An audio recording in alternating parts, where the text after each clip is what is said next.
All right. Welcome, everyone. We have a pretty fun webinar planned for today. I'm Justin Seitz, the lead of the crazy bunch at Dark River Systems that builds Hunchly. We have a special guest today, Keven Hendricks, who will be walking us through some stuff that I really don't know a ton about, which is I2P and ZeroNet, how to kind of get them up and running, what they're all about, how to use Hunchly to preserve your work while you're working on it. Just a couple of housekeeping things. We are recording this session right now. So if you do run into tech trouble or you have to drop for a meeting, whatever the case may be, don't worry, it will get put up on our YouTube channel as soon as we are done processing it. And naturally, as always, we enjoy the conversational aspect of these webinars. So use the question and answer box if there's something that Keven skipped over, or you want more detail, or you got an investigative question for Keven or myself. Use the question and answer box, and I, of course, will be the conduit for all of those to make sure Keven has a chance to answer them. The webinar will run for about an hour. It might be a little less, it might be a little more, depending on how many questions there are.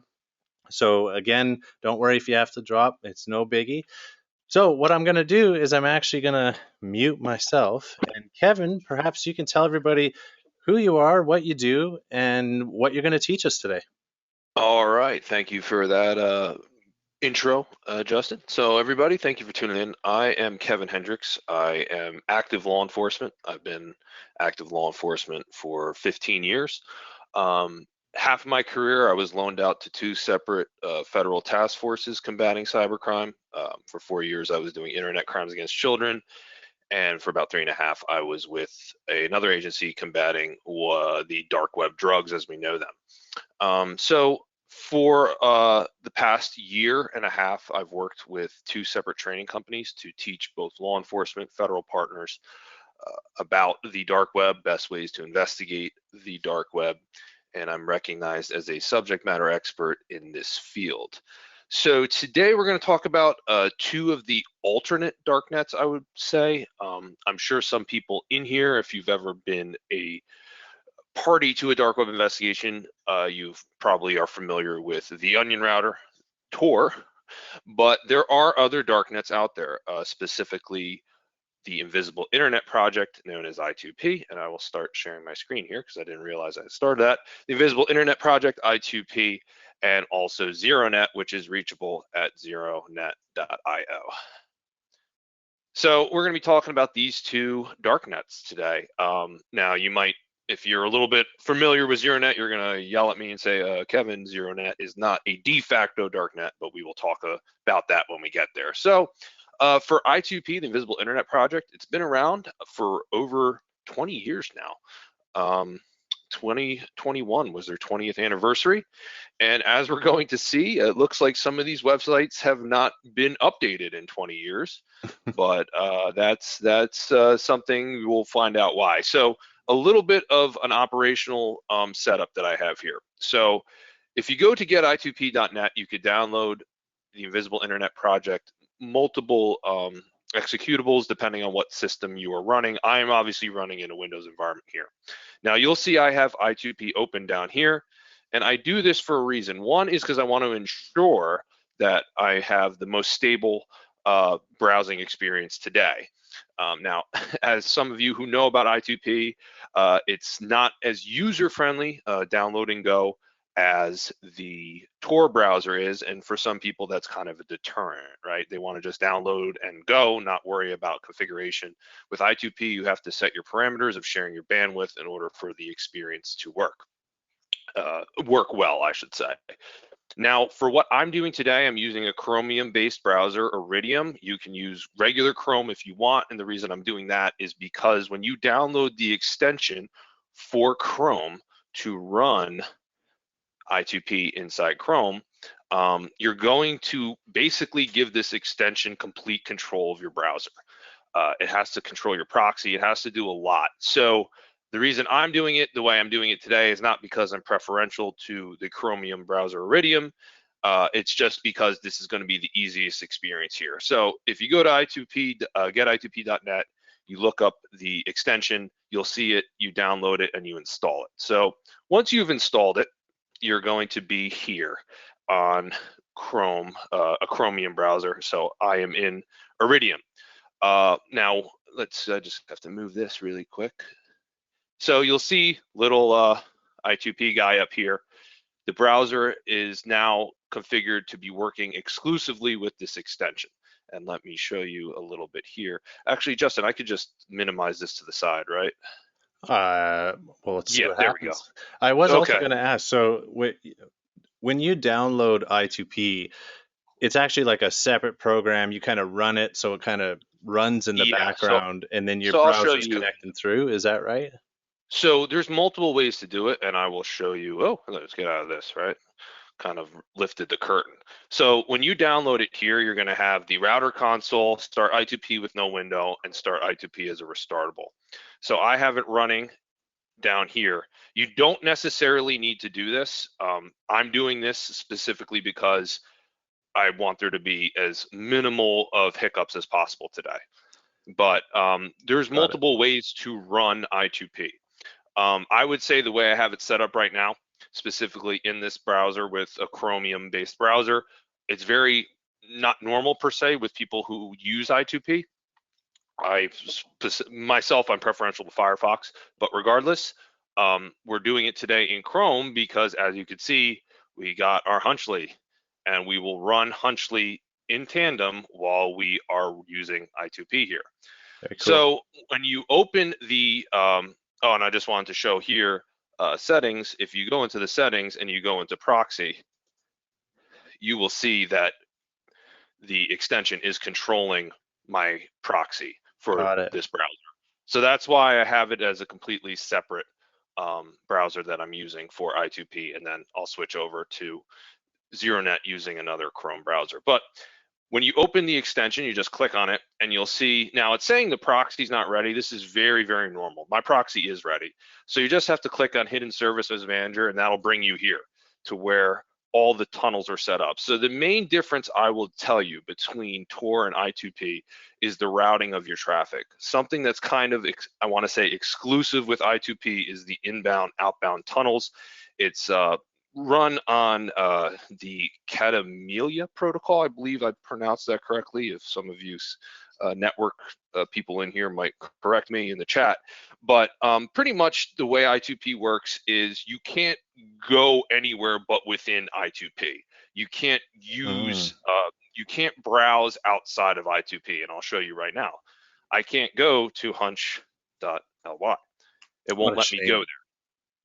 Yes, unfortunately. Now, those of you who know about Tor, obviously you can use Tor to go to whatever website you want, and that creates this argument amongst dark web aficionados, which is the true darknet, right? Well, and you know, that's a separate discussion in and of itself. But regardless, you'd have to configure an out proxy service to use I2P in the same way if you were just wanting to browse the internet anonymously. So there's a few sites that I love on I2P, and this is probably my favorite website of I2P, notbob.I2P. Why? I don't know who Not Bob is. Why does Not Bob live here, right? You can see Not Bob lives here. Well, we're all right, but why is it not the real Bob? And why does Bob love Mercedes Sprinter vans? I don't know. But this is pretty much where you're going to see the addresses for a lot of the I2P services. Whether or not they're online, that is a completely separate discussion in and of itself. But as you can see, a lot of these sites don't have the usual alphanumeric character names that we are used to with dark web services, right? With version 3 of the Tor.onion domains, it's now 56 alphanumeric characters. That's not to say that they're what's called these unforgeable base 32 domains, and I'll show you when we start to talk about Alphabay. Hopefully it's online. I don't know if it is. It was not online 5 minutes ago. I was trying to find if maybe they updated the mirror, but it looks like the mirror is the same and is just offline. So one quick okay. question. On this site, and this might be a terrible question, but what are the graphs actually indicating on the right-hand side there? Is that like how available it is, or like how steady good the connections are into it? Or? So to my understanding, it's the connection. The server, so this is getting really, I don't want to get into the complexities of what's really going on here, but pretty much when you see these levels, it's like, is the site online? Is the site offline? Okay. So with Not Bob, you know, if you click on this right here, it's going to filter into cryptocurrency darknet markets that he knows about. So very cool. obviously, the browsing experience is not as quick as Tor. And that's something too to understand is Tor averages between like 2 to 2.5 million users daily. The metrics concerning I2P is far less. So I've read online somewhere estimated between 35 to 45,000 users a day. So obviously there is a lot less users, henceforth there's a lot less servers, there's a lot less people donating their you know, their nodes and so on and so forth to help sustain the network. So you're going to be waiting just for the average the average browsing of a regular website, which I explained, some of these websites look like they haven't been updated in 20 years, and it's going to be stats.i2p. Now, for those of you who remember GeoCities or things like that, like this kind of looks like this is a blast from the past, but the reason is because the less stuff you have on there, you know, the quicker the page is going to load for you. So I2P Services, we'll just old mailing list archive. So ZZZ, he's a developer of I2P, and he runs this developmental blog here, zzz.i2p, where you talk about developmental discussions. One of the top ones is about, you know, Android and I2P. For those of you who don't know, the Tor project made the Tor browser completely functional with an Android operating system. So maybe I2P is trying to catch up. But I want to take you here. So MuWire is anonymous file sharing service using I2P technology. I'm not going to download it. I'm not going to show you how to do it, mainly because I don't want to download it. But it's something to be cognizant of. Like, these are services when you think of things like BitTorrent, when you think of these distributed sharing versus you know, peer-to-peer direct connections. So you know, MuWire, it's a pretty good program, especially if you're sharing things that might be naughty per se. So is it something safe to download? Like, is it? No, yeah, it is safe to download. Well, again, you know, I know some people are probably pulling their hair out going, Kevin, you're not connected to a VPN right now. Don't you know the hooded hackers in the lead bunker in Latvia are currently destroying your network, right? Like, listen, we can talk about operational security, browsing the darknets all day long. There's some people who need to wear hazmat suits in an airtight chamber just to go online to check their mail. Obviously, depending on what you're doing, don't follow my lead if it's something where you are going to compromise your network if you're on a secure line per se. But the reason I'm not downloading it is because I'm eating up a lot of bandwidth doing this stuff now, plus also this broadcast. So I don't want us all sitting around twiddling our thumbs longer than we need to with the regular I2P browsing experience as it is. Got it. So right now, I'm going to try to go to Alphabay. Alphabay, as some of you know, is a darknet market that has been pretty successful. It was taken down in 2017, and now it's reemerged using the same name.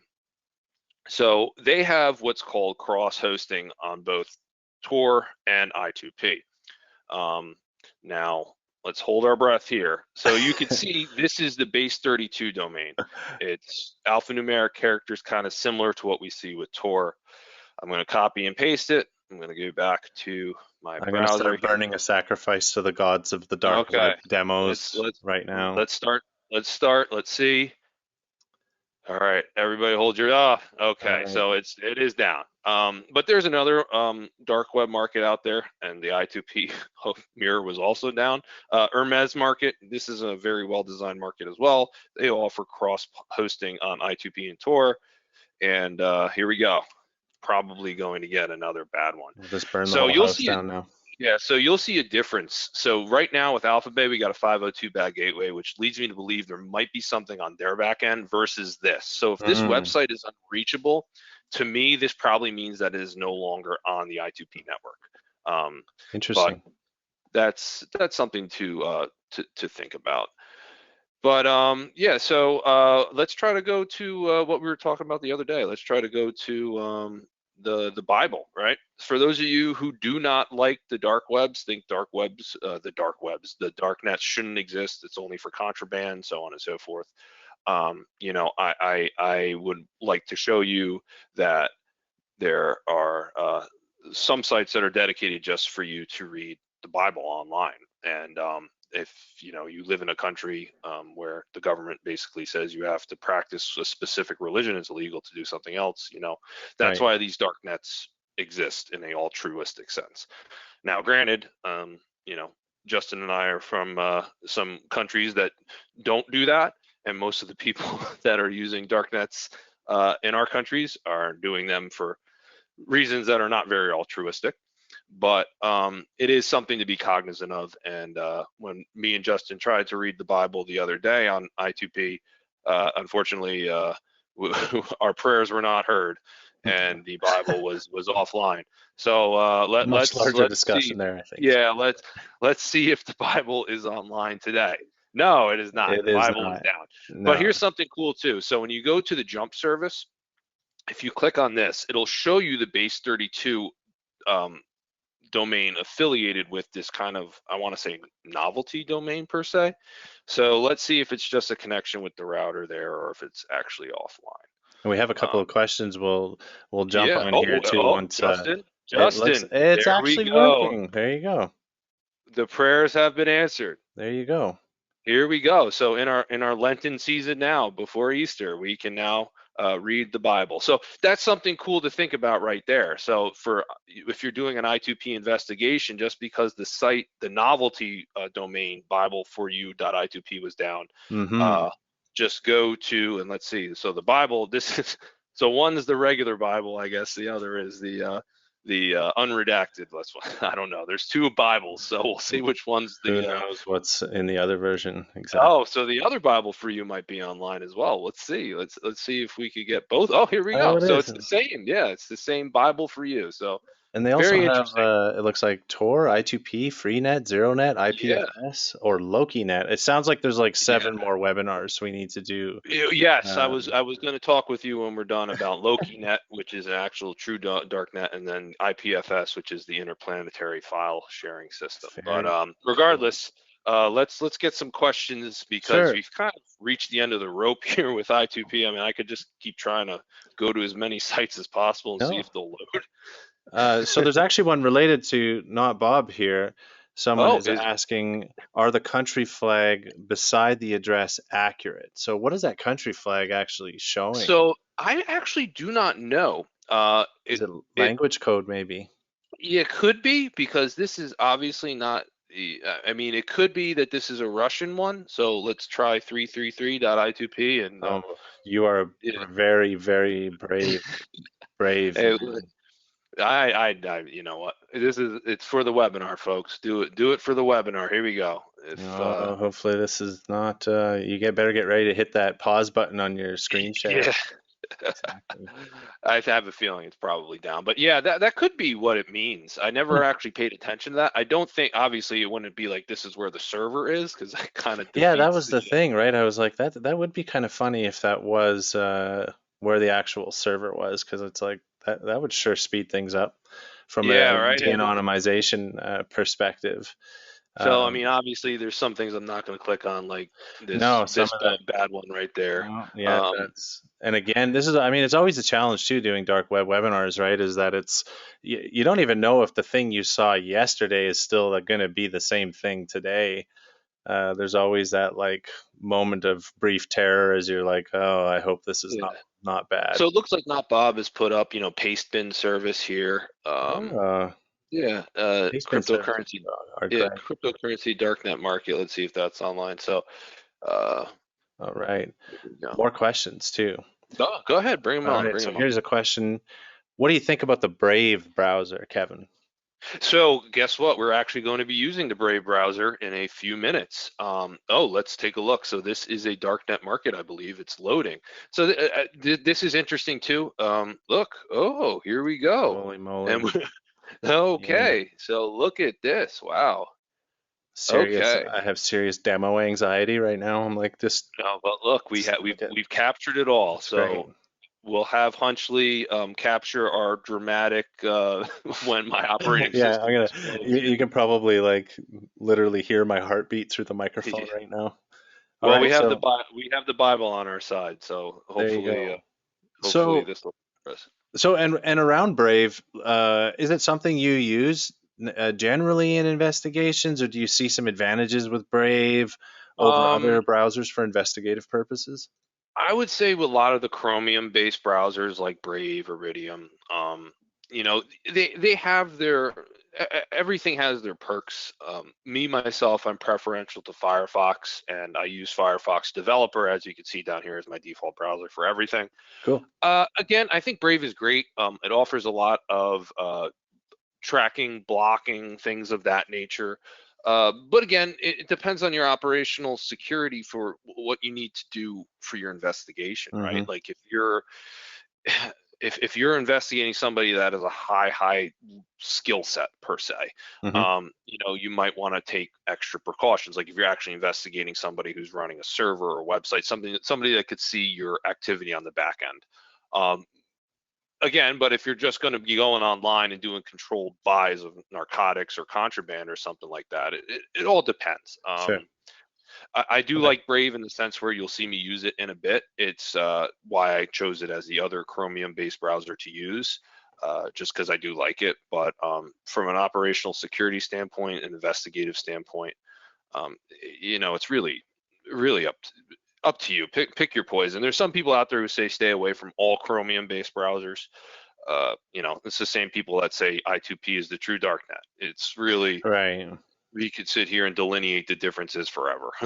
Yeah, yeah, for sure. Totally agree. Like I'm largely a Chromium based person just because that's what Hunchly supports, but I rarely get into this kind of almost political debate about which browser is better, at the Yeah, end of the it, day, right? So, it comes down to preference. And sure. oh, here we go. So this is to me from a standpoint of uh, just doing this right now, right? Like the regular I2P domains are not working, but the base 32 domains are working. So Interesting. that could lead me to believe that there might be something going on with the network per se, All or it right. could be something involving my tunnel. But Okay. let's see. Can Well, we see? I'll keep bringing some questions to you. All right, Uh, go ahead. Go And so ahead. there's a couple of questions related to VMs. Can you set all of this up in a VM? And do you normally use a virtual machine when you're doing investigations like VirtualBox or VMware? Yeah. So again, I bring you to my desktop here. I do have VMs. I do use VMware, or I use Oracle. You can set this up in a virtual machine. Okay. 100% you can.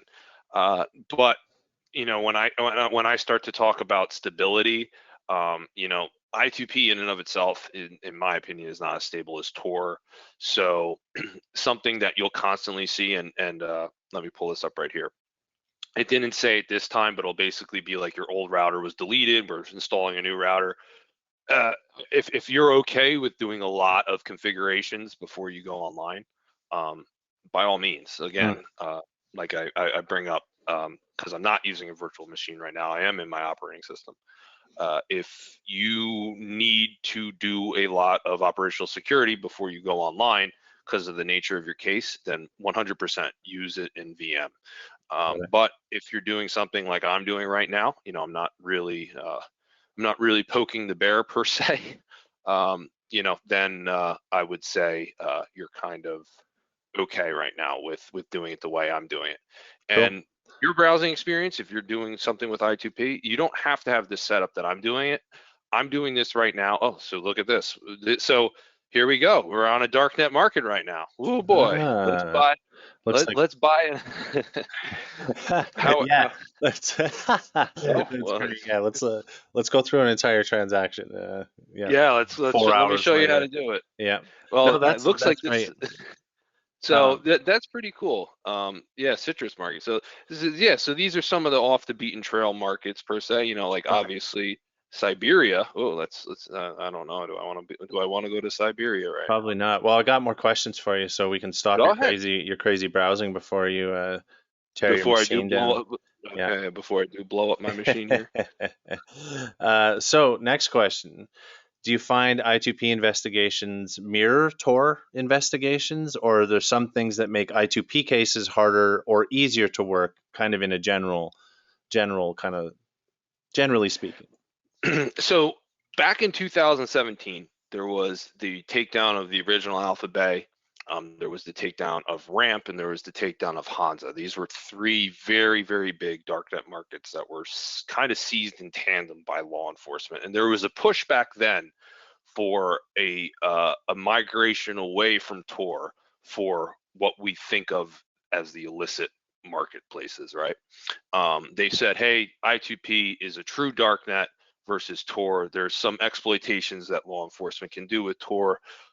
Historically, there was the JavaScript exploitation before they upgraded Tor to kind of prohibit that. And then there was Onion Scan, which is still, you know, it hasn't been supported in a while, but your last webinar, Justin, you know, we talked about using Onion Scan.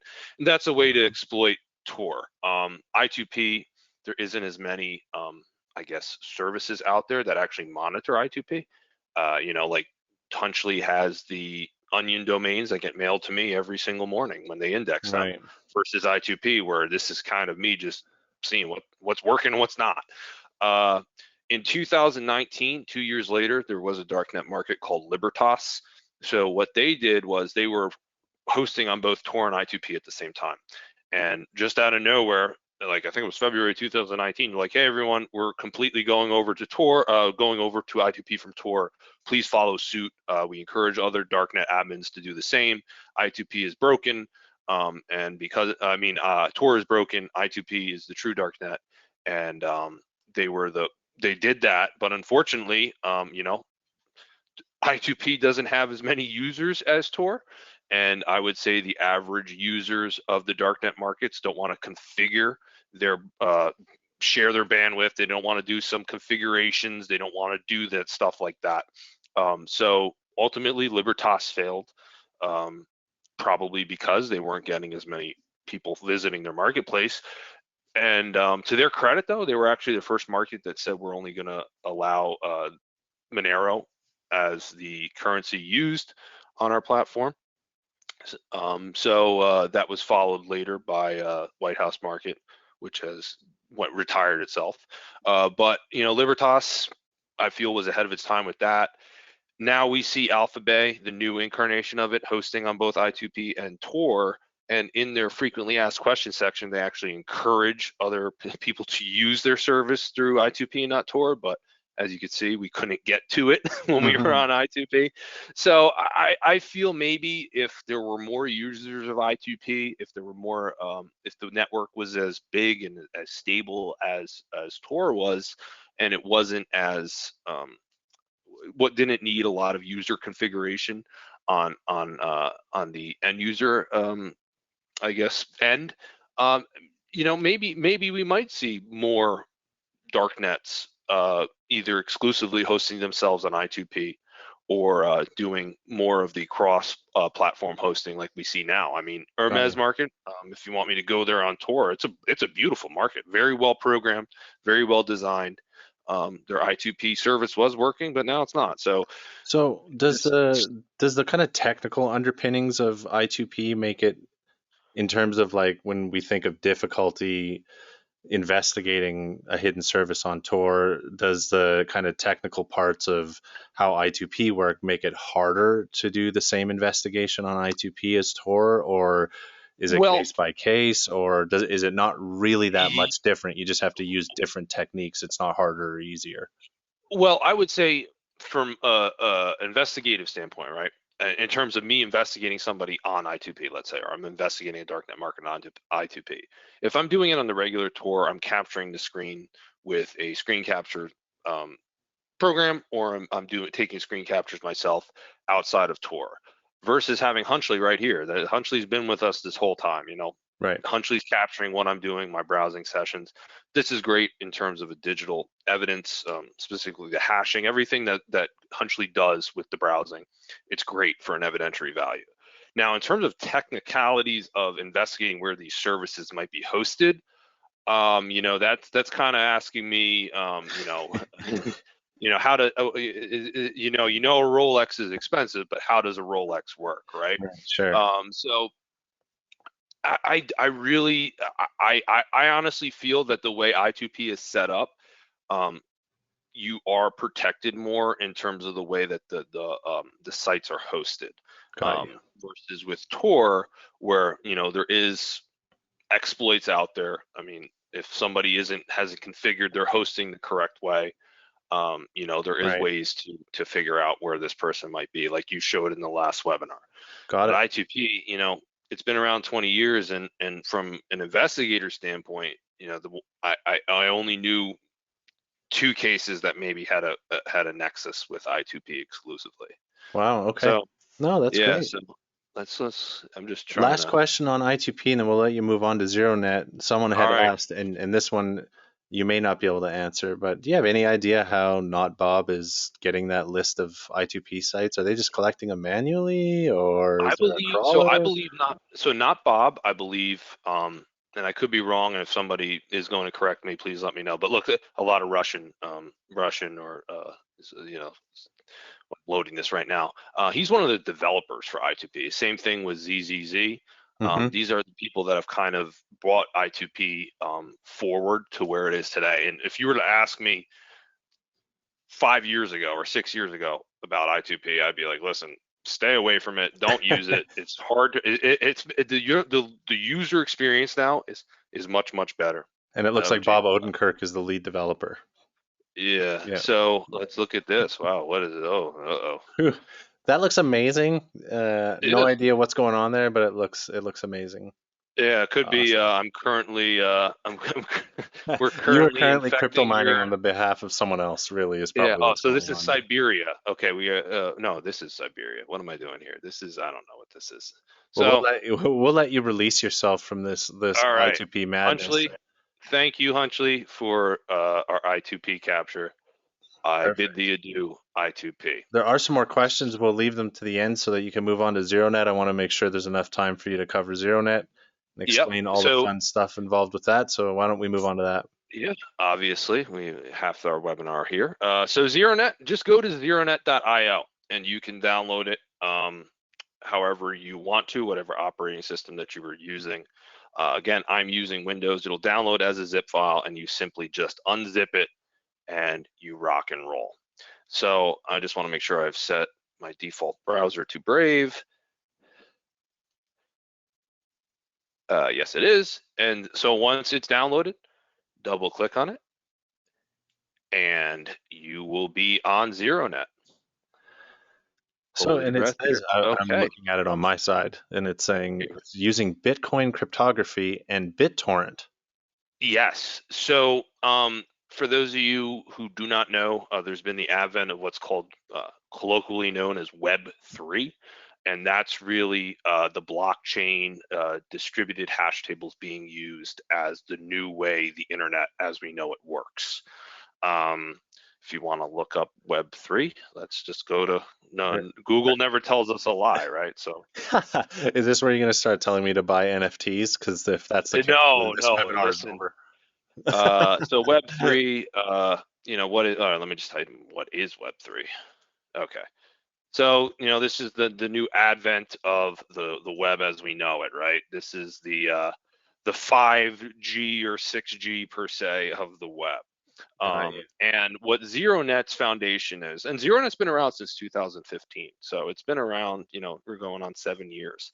What ZeroNet is basically the sites are hosted on .bit domains. So as you can see right here, it is actually a very well-designed website. It's very pleasing to the eye. There's a lot of things that go on when you start up, but they offer a lot of services from there's ZeroTalk, which is kind of Justin and I went over it a few days ago, so we'll go to ZeroTalk. You know, it's kind of like anything type goes. Think of like 8chan before it became 8kun, but they talk about pretty much anything. I mean, mainly it's development, but then there's, you know, there's some stuff like this. And got Hunchly along for the ride here. So let's start capturing. You know, you got stuff that if you were investigating somebody per se, and it's important to understand this. It's important as an investigator, whether you're law enforcement or the private sector. You know, a lot for those of you who know about what happened in our country on January 6th and QAnon, right? QAnon was born in forms like this. So you have to understand that there is a lot of value here to seeing what some people are posting. So as you can see, this was posted by Oscar Weil. This is his Zero ID bit. So that's a specific Zero ID. Yeah, what is a Zero ID? So Zero ID is what basically you have to get assigned. Think of it as your, if we're talking about cryptography, think of it as your public key. And it's basically a way for you to be you on the ZeroNet. So let's build our own Zero ID right now. You ready? Let's do it. Let's do it. So does this Hunchly. like somewhat like reduce your anonymity when you're, oh Lord, here we go, we're building the Hunchly user. So this is where, hopefully this loads. This is where I try to explain that ZeroNet piggybacks off of the Tor network when you're accessing the Xero sites. So if you want to stay anonymous, like completely anonymous, it's actually using the Tor relay infrastructure. Okay. But in and of itself, just think of it as kind of its own network. It's not really a darknet, but it uses Tor. So I mean, it's kind of that's kind of an ambiguous answer in and of itself. But for the most part, it's kind of as pseudo-anonymous as the Bitcoin blockchain, right? Like Bitcoin is not 100% anonymous. Right. There'd be no way for the blockchain to sustain itself. There'd be no way for me to tell you that I have 1 million Bitcoin and you call me a liar. You wouldn't be able to know if it was completely anonymous. Right. So what this is, it's using that infrastructure of the blockchain as a way for these sites to be hosted. Okay. And if you go to, so they actually explain how you could create your own ZeroNet site in Zero Hello. Let me just go to Google and pull that up. So, and I guess just to step back one or maybe a few steps. So you download ZeroNet, and then what did you have to do to get Brave to work with it? Was there some step in there? Nothing. There was nothing I had to do. Really? So look at this. Yeah, create a new empty site in Zero Hello, and you could basically start designing your own website. So as you can see, you know, twiddling our thumbs here. There's an issue with creating my Zero ID right now, and if we go back to that forum, you could see people are espousing there's been some issues with Zero IDs. So yeah, right. And I've created a few over my time that I can't access currently because I burned ZeroNet down a lot and then I reinstall it and do what I want with it for no other reason than to show things like this. So yeah, look, when I set this up here, right? Enable Tor for every connection. It's going to slow my ZeroNet experience down. But if I were to do that, I have to restart it. Okay. Let's just see. So did you have to just open localhost 43110 to access ZeroNet, or how does Brave know it's there? It recognizes it as a. I'll go into Windows here, so I'll show you what it recognizes it as. Really making you jump through some hoops here. So yeah, it's a standard exe. It's a standard application, and when I run it, it starts up in whatever my default browser is. Ah, okay, cool, got it. Yeah. Got it. So I didn't do any type of configuration like I had to do for I2P here, and let me shut down I2P because I went to some interesting sites and no doubt I'd probably burn. So look, I2P is down.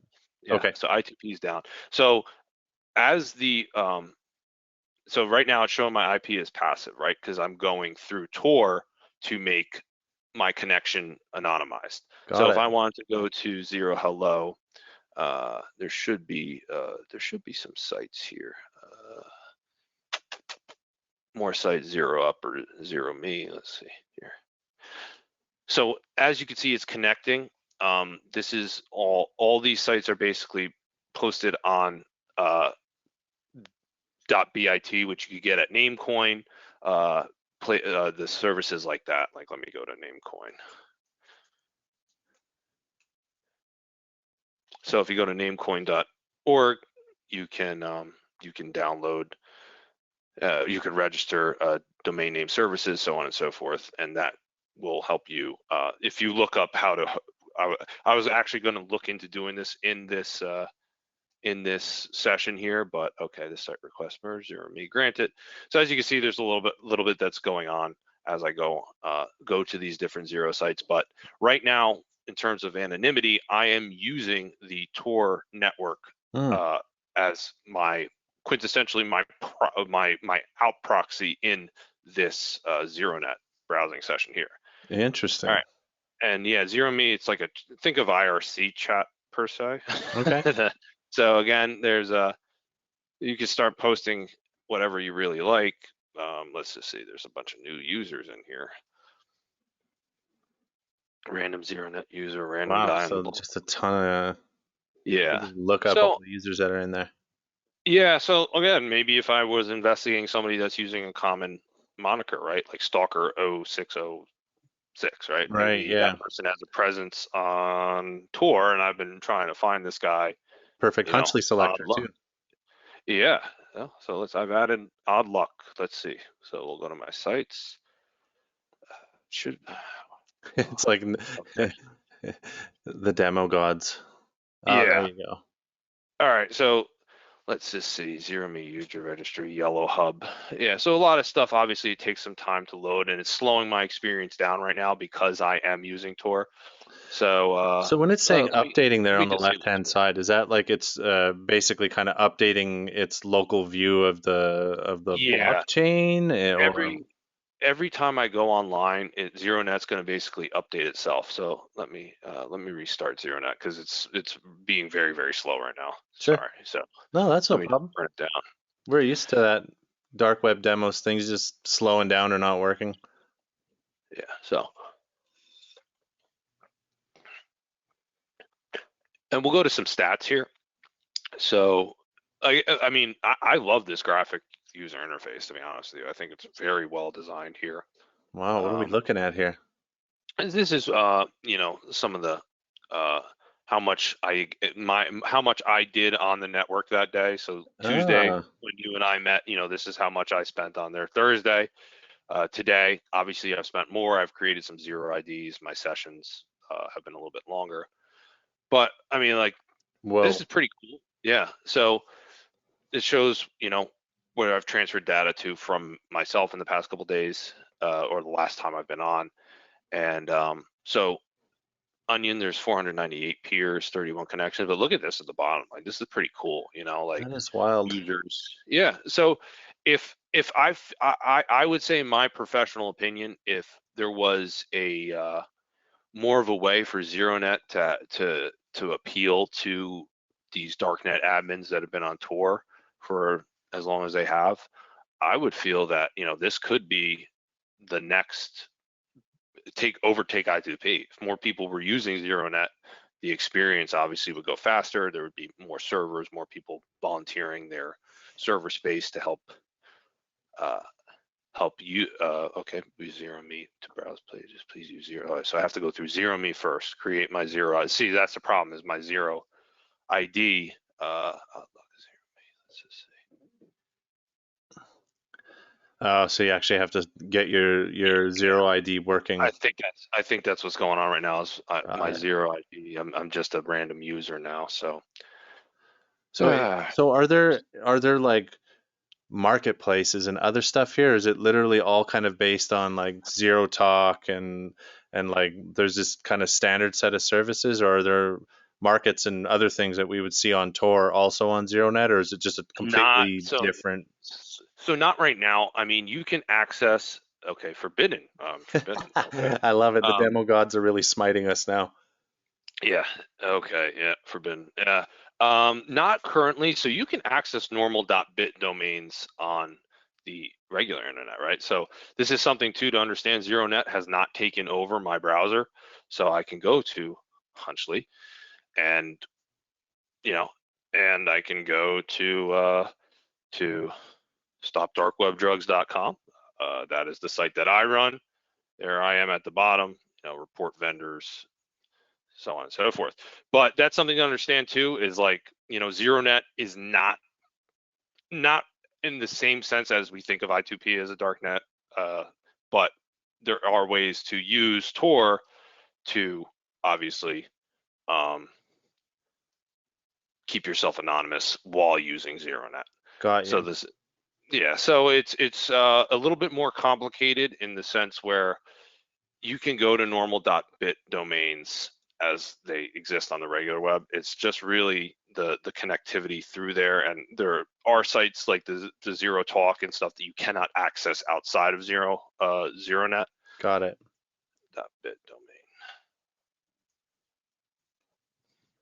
All right. So, and I guess based on this, the reality is if you ever for some reason have to go into ZeroNet for an investigation, a lot of it is not necessarily any different than any other dark web investigation, from the perspective of you kind of have to like pull on threads, find usernames, selectors Yeah. and stuff. There's no, I mean, I guess there are misconfigurations on Tor hidden services to look for de-anonymization opportunities. But if what I'm gathering here, it looks like really a lot of, if you have to jump into ZeroNet, it's really a lot of the old kind of elbow grease kind of investigations, right? You just kind of have to work Yeah. at the people and some of the information they're posting, that kind of thing. Target the human. Yes, exactly. And right now, from a investigator standpoint, that's why you tuned in for investigative tips. Like right here with ZeroTalk, this is, like I said, we think of forums like 8chan forums where anything goes. Like we see stuff like this. Yeah. So Amazing. obviously, it's not just me. Zero ID is down. There's been some issues here. So Got it. again, Actually, go ahead. if I knew that if I was going after a specific poster, like let's say Mr. Beefy King was somebody that I've seen a presence on the dark web on Tor, Mr. Beefy King might be posting specific things in here that he's not posting on Dread. Everyone, I'm sure, knows of Dread on Tor. He might be posting some things in here that he's not posting on Dread. Therefore, there might be some value for me to be on ZeroNet and see exactly what he might be posting in here.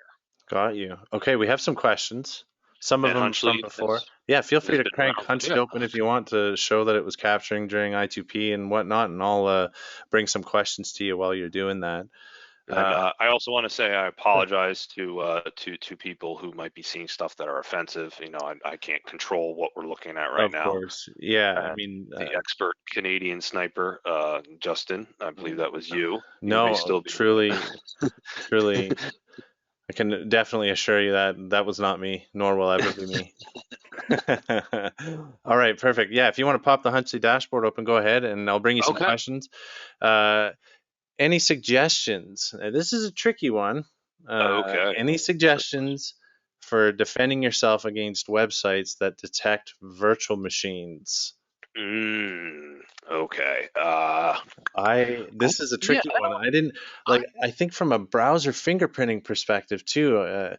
And people, please mention in the question and answer box. I haven't thought about VM detection from JavaScript or some other browser fingerprinting. Yeah, no, that is a good question. So for me personally, something that I like to do is I like to use emulation software like BlueStacks, Big Knox. I like to use those because those emulate an Android phone. Mm-hmm. So if I'm going to be browsing through Chrome on an Android phone and I'm doing my investigation, or I'm browsing on Tor through an Android phone, all they're really going to see on that end is my device that I'm using, they're going to see my operating system as Android, right? So I Right. don't think anybody's really going to bat an eye twice. When you start to see like, when you start to see the Linux operating systems, Right. when you start to see things like that, somebody might be thinking, oh, obviously this person is not running Windows, they're not running Mac, they're running something like something that's a little bit more of a cyber more of a cyber know-it-all per se. So that So that you're might, accusing yeah, Linux users of being cyber know-it-alls. This is good. yes, There'll be, I'll with get lots of angry email. their tux the penguin, their tux the penguin stuffed animals on top of their dual monitors There you go. DIY. Yeah, there you No, go. I would say from that type of standpoint, I don't know how you'd be able to, like, maybe if you ran VM and then you ran an emulator within a VM, you could probably trick whatever they might get to see on. But yeah, I don't feel like I have a good answer to that question in the sense where Yeah. they might be looking for a very clear answer. I think from my standpoint, what I like to do is I like to use Android emulation software like BlueStacks, like Big Knox. I like to use those because you can also switch up the IMEI of the phone. You can switch up what type of phone it looks like you're using, whether it's a Google Pixel or a Samsung, so on and so forth. Right. So that's from a standpoint of if somebody is looking back at me and seeing what I'm doing, they're just going to see an Android phone. They're going to be like, hey, yeah, this is just a regular person. Got it. Yeah. And I mean, I guess if folks have suggestions for browser fingerprinting sites, I know the EFF runs Panopticlick. There's, I think, like Stop Browser Leaks or something like that. So if you have suggestions, Yeah, throw them into the yeah. chat. That's always good. And particularly if you know of a service like that that can do VM detection, I definitely want to check that out for sure. We have some more questions here. I just wanted to show people. So Justin and I were on Alphabay 2 days ago, and we did For go all the right to, reasons, for the record. yeah. So this would just be, something that if I were doing an investigation into a darknet market vendor, why Hunchly is a great tool for Right. doing stuff like we were doing. Very cool. Yes. Yeah. And it worked great. All right. Next question. What are some misconfigurations that users experience that deter them from using I2P? What are So a you, lot of, what yeah. would you, oh, sorry, there's more to it. Hold on. What are the first few things you recommend they do right after downloading I2P? So what are some of the issues and what do you recommend people do right after they download I2P to set it up? So I honestly think that a lot of people are intimidated by I2P because I'll start it up again. So this is the executable, right? Hmm. This is me starting up I2P. Um, there might be some default settings in my operating system, like it would say that it's not allowing me to connect. Like we had the other day, we were firewalled. Right. Justin and I was on a hotspot, and we wanted to do a run through, and I was firewalled. So I had to configure, I had to try to find a workaround for that. But for I2P, you have to share your bandwidth. Like that's something that I feel some people are afraid of, right? Like Mm. it's like, oh, I don't want to share my bandwidth, and it won't allow you to really do anything unless you're sharing your bandwidth. Like if you Okay. could share only, like you could go down to 5%, no 0%, and your experience is going to be a lot more. I shouldn't say a lot more, a lot less enjoyable. Um, I would say that a lot of people maybe had familiarity with I2P back in 2014, 15. It has improved a lot. Like it Okay. really has. Uh, and I compare it to like when I told you the joke, right? It's like driving a manual transmission. If you know how to drive a manual stick car, it's not very impressive when you see somebody doing it. But if you don't know how to drive a manual transmission, Right. it's like, whoa, this guy is a whiz, right? Yeah. Um, it really comes down to how comfortable you are in general with your operating system. For me, I have a lot of things set up in the background, specifically with Java, because I do some stuff with Apache and things like that I have set up. So I have some comfortable I'm comfortable in the sense where I2P doesn't intimidate me. Right. For the average person who wants to go on the darknet to buy drugs, or the average person who wants to go on the darknet to buy credit card dumps or something like that, they just want to download the Tor browser and go, right? That's what they want. They don't want to sit Right. there and go, oh, I have to configure this. No, I have to restart it. I have to do something with my firewalls. I have to Right. do that. And so To me, does that, oh, yeah, to me, that's a deterrent right there. so generally speaking, I guess just to circle back on the question, really it's like run the I2P software and it'll kind of tell you if there are configuration problems or issues, whether it's firewall stuff or whatever.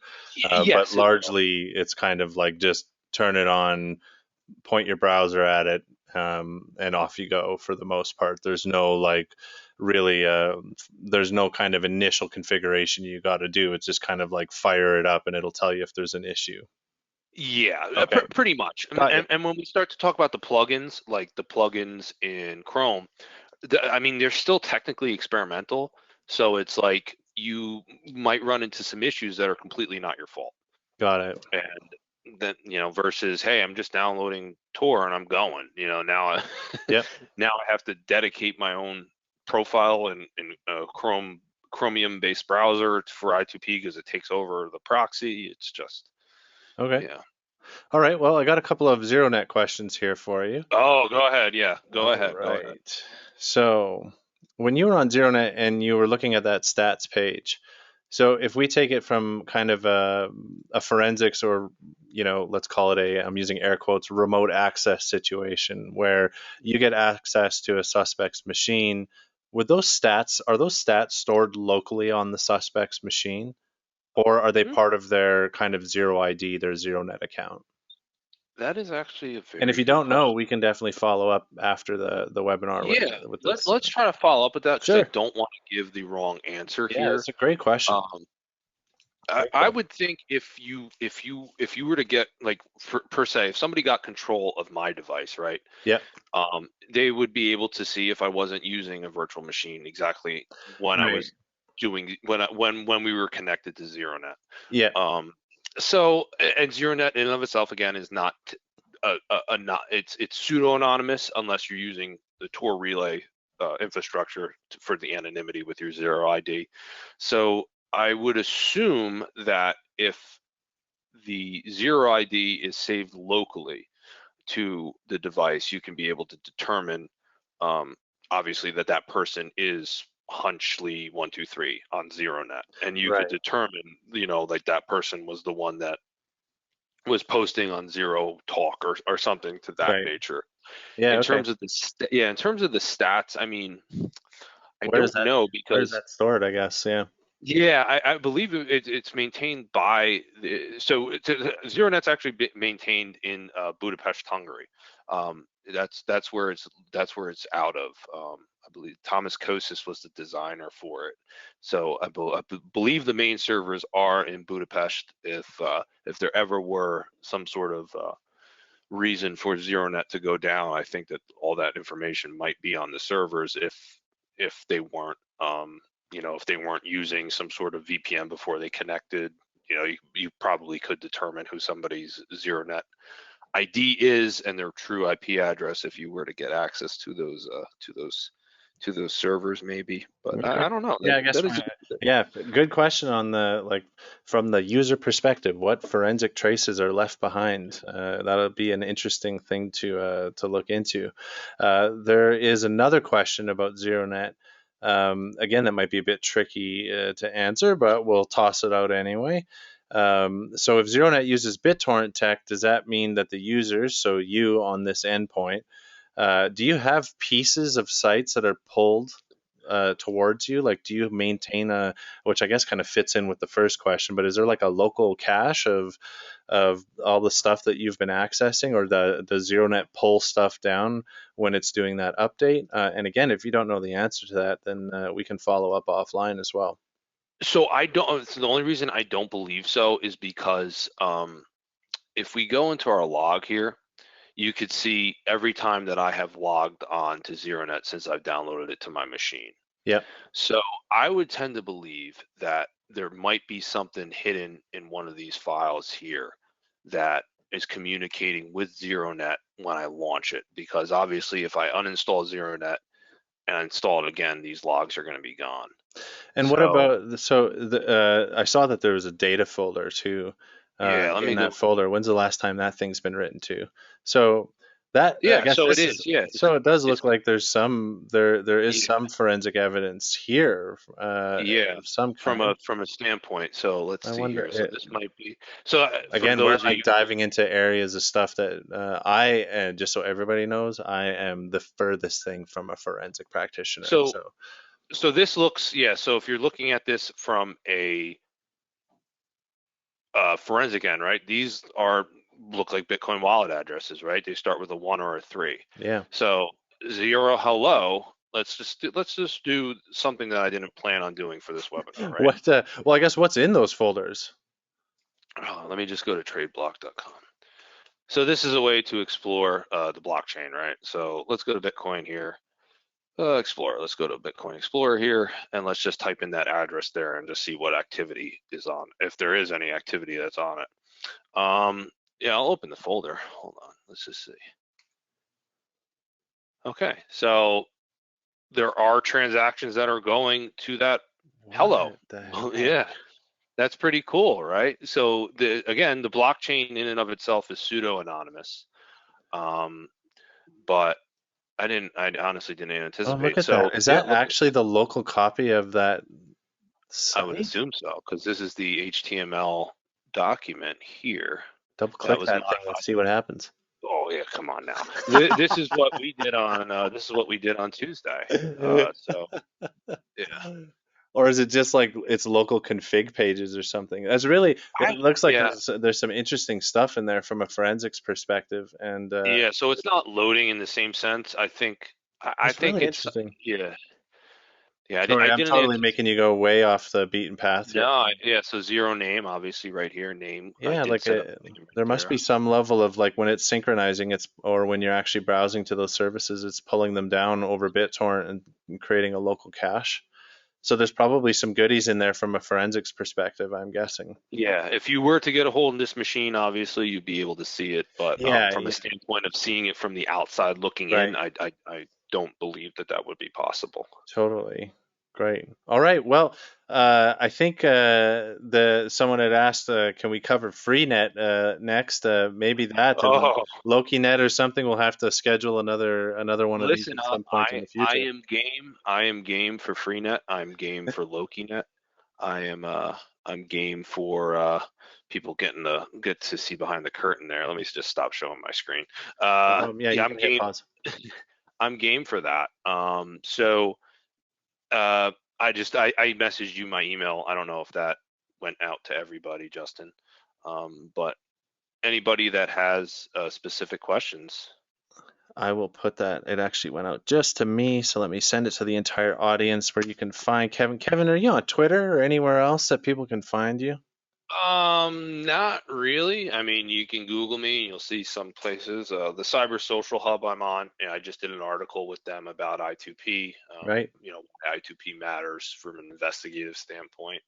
But I'm not out there as much as some other people are. Maybe when I can retire from my law enforcement career, I'll be Right? having more of a LinkedIn presence and Twitter and whatnot. But Very the cool. stopdarkwebdrugs.com, the Ubivis Project or Ubivis Project, depending on how your accent is, ubivisproject.org. That's the site that I run. And if you ever want to report a darknet vendor, I encourage you to do so. We're really trying to address that issue. Very cool. This has been awesome. I have learned a ton. I scribbled a ton of notes down. There's definitely a lot to think about in terms of I spend very little time doing actual, dark web stuff. It's just the nature of the beast, right? A lot of stuff is really surface web. That's really where a lot is done. And when I did spend time, it was just on Tor, really. So this has been great to get this kind of whirlwind tour of both I2P and ZeroNet. I know there's like a lot of other research questions I'm asking myself already. And definitely thank you for giving us your time and fielding all these questions and taking Hunchly along for the ride. We definitely appreciate it. Hopefully folks will reach out to you for follow-up questions and requests for the next webinar if and when we do one. And we will kill it there. Thank you everybody for joining again. I will take the recording and we will get that posted to YouTube as quickly as we can. If you have any other follow-up questions, you all know where to reach me already at justin@hunch.ly. And thanks again, Keven. I look forward to chatting with you again soon. Thank you, Justin. Have a great day.